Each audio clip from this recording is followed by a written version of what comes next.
गांव में रामू अपनी माँ और अपनी 7 साल की बेटी ज्योति के साथ रहा करता था। ज्योति की माँ उसे जन्म देते ही मर गई, जिस वजह से सरला ज्योति को पसंद नहीं करती थी। हे भगवान, पता नहीं किस जन्म का बदला ले रहा है, जो मेरे बेटे को एक लड़की दी। लड़का होता तो कितना अच्छा होता। तभी वहां रामू आ गया और उसने जब अपनी माँ को ये कहते हुए सुना तो अपनी माँ से कहा।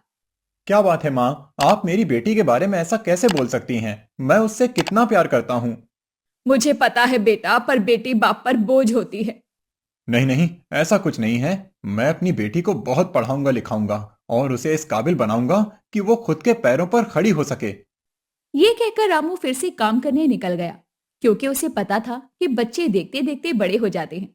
और एक दिन ज्योति ने अपने पिता रामू से कहा, पिताजी, मुझे स्कूल जाना है। सभी बच्चे स्कूल जाते हैं। हाँ हाँ, क्यों नहीं, मैं कल ही तेरा नाम लिखवा दूंगा। कोई जरूरत नहीं स्कूल भेजने की, वैसे भी कम खर्चा है जो अब इसे स्कूल और भेजेगा। अरे माँ, अगर मेरी बेटी पढ़ेगी तो उसे सब अच्छी चीजों के बारे में पता लगेगा। ठीक है, तेरा मन, मैं रोकूंगी नहीं, पर समझा रही हूँ। इसकी शादी के लिए पैसे इकट्ठे कर ले। अरे वो तो मैं कर ही लूंगा, आप चिंता ना करें। इसके बाद ज्योति स्कूल जाने लगी और देखते ही देखते ज्योति अब शादी के लायक हो गई। ज्योति को घर का सारा काम आता था। एक दिन सरला अपने घर में बैठी हुई थी, तभी पड़ोस की रेखा वहां आई और उसने सरला से कहा, अरे चाची, क्या कर रही हो? कुछ नहीं रेखा, बस बैठी हुई हूँ। तुम बताओ। अरे मैं तो बस ऐसे ही घूमने आई हूँ। वैसे तुम्हारी पोती तो अब शादी के लायक हो गई है। हाँ, हो तो गई है शादी लायक, पर समझ नहीं आता कि इसके लिए लड़का कहाँ ढूंढूं। अरे मेरी नजर में एक लड़का है, बताओ तो बात चलाऊं? हाँ हाँ, क्यों नहीं, ये तो बहुत अच्छी बात है। ठीक है, तो आप मुझे कोई फोटो दे दीजिए ज्योति का, जो मैं उन्हें दिखा दूंगी। ये सुनकर सरला ने एक फोटो रेखा को दे दिया। फोटो लेकर रेखा वहां से चली गई। तभी रामू वहां आया। इस पर सरला ने खुश होकर रामू से कहा, पता है आज रेखा आई थी और वो बता रही थी कि शहर में एक लड़का है ज्योति लायक। अरे वाह, ये तो बहुत अच्छी बात है। हे भगवान, बस बात बन जाए। अरे बात क्यों नहीं बनेगी, हमारी ज्योति बहुत ही सुंदर है। ये सुनकर रामू काफी खुश हुआ। अगले दिन रेखा ने सरला को फोन किया और कहा, चाची, उन्हें ज्योति पसंद आ गई, वो लोग कल आ रहे हैं। अरे वाह, ये तो बहुत अच्छी बात है। इसके बाद सरला ने फोन रख दिया और रामू को सारी बात बताई, जिस पर रामू भी काफी खुश हुआ। अगली सुबह ही शहर से ज्योति को देखने वाले आ गए, जिन्हें देखकर रामू काफी खुश हुआ। इस पर लड़के की माँ कुसुम ने कहा, कहाँ है आपकी बेटी? जरा बुलाइए तो। हाँ हाँ, अभी बुलाता हूँ। अरे ज्योति, जरा चाय लेकर तो आओ बेटी। ये सुनकर ज्योति चाय लेकर आई। ज्योति को देखकर कुसुम ने कहा, अरे वाह, लड़की तो बिल्कुल वैसी है जैसी फोटो में थी। मुझे आपकी लड़की पसंद है। ये तो बहुत अच्छी बात है। तो हम शादी पक्की समझें? हाँ हाँ, क्यों नहीं, बस हमें। क्या हुआ जी, आप थोड़ा परेशान लग रहे हैं। हाँ, वो बात ये है, हमें 5 लाख रुपए चाहिए, क्योंकि हमारा बेटा अभी पढ़ाई कर रहा है विदेश में। 5 लाख? ये तो बहुत ज्यादा है। अजी, आपके पैसे हमें नहीं चाहिए। बस हमारा बेटा पढ़कर अच्छी जॉब करने लगेगा तो आपकी बेटी ही राज करेगी। वैसे भी हमारा इकलौता बेटा है। ये सुनकर रामू थोड़ा परेशान हुआ और फिर उसने कहा, ठीक है, मुझे ये रिश्ता मंजूर है। ये सुनकर कुसुम काफी ज्यादा खुश हुई और इसके बाद वो लोग वहां से चले गए।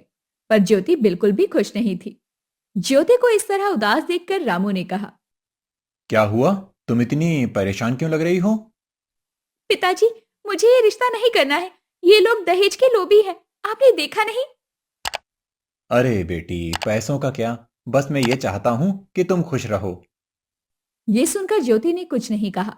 वहीं अब रामू बहुत ज्यादा मेहनत किया करता था, क्योंकि उसे किसी भी हाल में 5 लाख रुपए जो जमा करने थे। कुछ ही दिनों में शादी का दिन आ गया।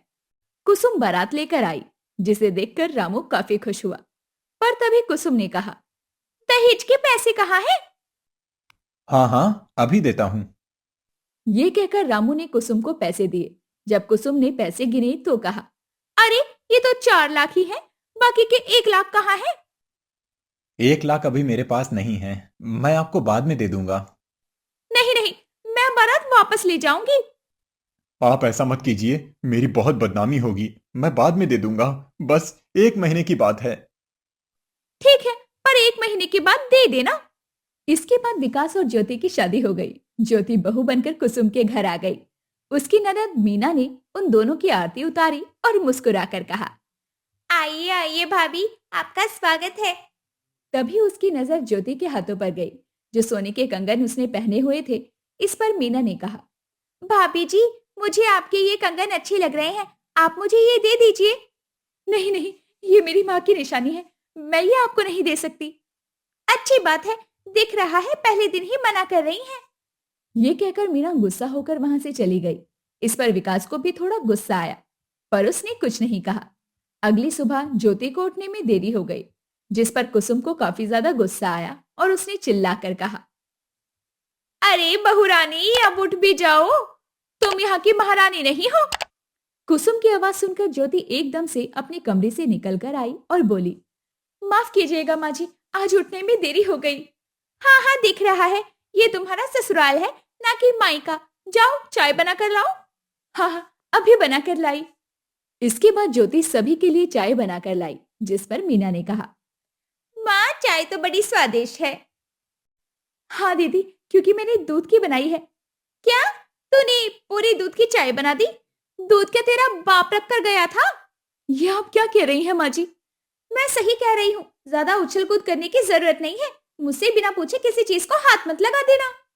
ये सुनकर ज्योति काफी ज्यादा दुखी हुई, क्योंकि उसे ऐसी उम्मीद नहीं थी। समय के साथ 1 महीना गुजर गया और एक दिन को कुसुम ज्योति के पास आई और बोली, चल अपने बाप को फोन मिला और वो पैसे यहाँ दे जाए, बोल दे। ये सुनकर ज्योति ने अपने पिता को फोन मिलाया, जिस पर कुसुम ने फोन लिया और कहा, 1 महीना हो गया, कुछ याद है आपको? हाँ हाँ, मुझे याद है, मैं पैसे लेकर आ रहा हूँ। ये कहकर रामू उसी दिन पैसे लेकर आ गया, जिस पर कुसुम काफी ज्यादा खुश हुई और बोली, अरे मीना बेटी, जाओ चाय बना कर लाओ। क्या माँ, मैं चाय बना कर लाऊं? अरे और कौन चाय बनाएगा? जाओ जाओ जल्दी चाय बना कर लाओ, तब तक भाभी अपने पापा से बात कर लेगी।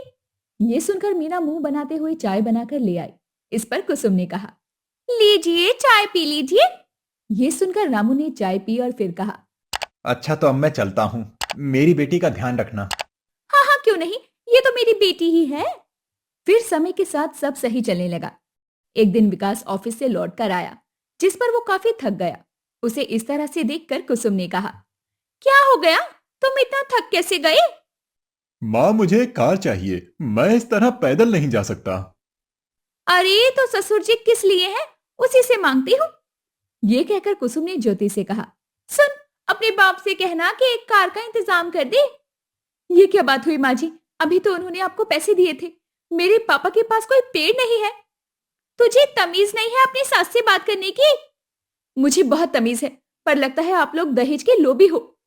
तभी वहां पर विकास आ गया और उसने ये सब सुन लिया और उसने ज्योति से कहा, तू मेरी माँ से इस तरह बात करेगी? रुक, मैं तुझे बताता हूँ।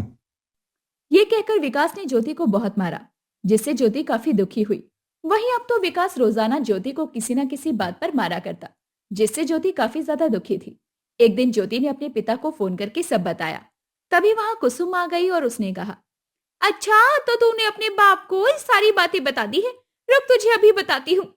ये कहकर उसने विकास को बुलाया और उसे सारी बात बताई, जिस पर विकास को काफी गुस्सा आया। विकास ज्योति को मारने लगा और कहा, आज तो इसका किस्सा ही खत्म कर देता हूँ। ये कहकर विकास उसे घसीटते हुए रसोई में ले जाने लगा। तभी वहां रामू आ गया। रामू ने जब ये सब देखा तो उसे बहुत गुस्सा आया। वहीं ज्योति भागकर अपने पिता के पास आई और रामू ने उनसे कहा, अच्छा तो तुम लोग मेरी बेटी के साथ ये सब कर रहे थे? मुझे तो पता नहीं था तुम लोग इतने दहेज के लालची हो गए। ले जाइए पुलिस इन दहेज लोभी को। ये सुनकर वो सब लोग बुरी तरह से घबरा गए और पुलिस वाले उन लोगों को पकड़कर ले गए, जिससे रामू और ज्योति काफी ज्यादा खुश थे। और रामू अब अपनी बेटी को लेकर अपने घर आया और उससे बोला, तूने मुझे बताया क्यों नहीं? अगर बता दिया होता तो मैं पहले ही पुलिस वालों को बता देता। पर कोई बात नहीं, अब तेरा जो मन हो वो करना। जी पिताजी, अब मैं स्कूल में पढ़ाऊंगी और आपका नाम रोशन करूंगी। ये सुनकर रामू काफी खुश हो गया। ऐसे ही वीडियोस देखने के लिए हमारे चैनल को सब्सक्राइब कीजिए।